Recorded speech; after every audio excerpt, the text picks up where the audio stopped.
Trump dominates early primary states. Why are few voters likely to change their minds? CONCORD. NH Daniel Comeau isn't necessarily a fan of former President Donald Trump. But when it comes to voting in next year's Republican presidential primary, New Hampshire's home base will have a hard time voting for another candidate. There's no one even close. Comeau, who supported the famous businessman for president in the 2016 and 2020 elections, told USA Today, he is far from alone. Look at any Republican presidential primary poll and it's clear that Trump is rising well above other 2024 hopefuls. Not only does former president have nearly 50% support, he also records as the most loyal supporters of GOP candidates. A recent Suffolk UniversityBoston GlobeUSA Today poll voters in the primary state of New Hampshire found that about 85% the former president's supporters had made up their mind.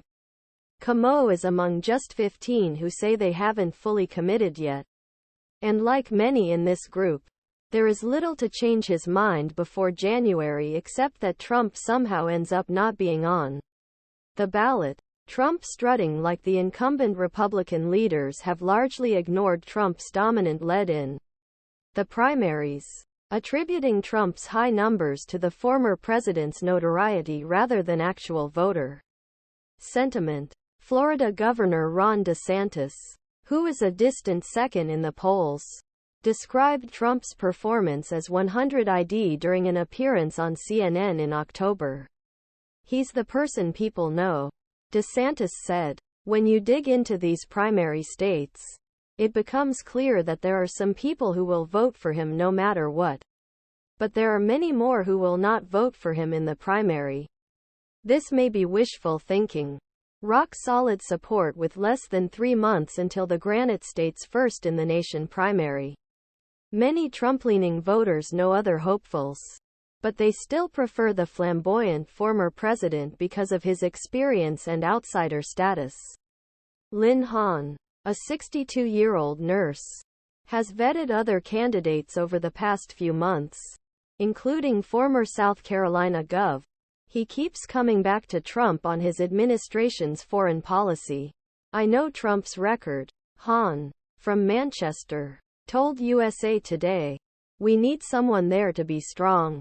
And I know Trump is like that.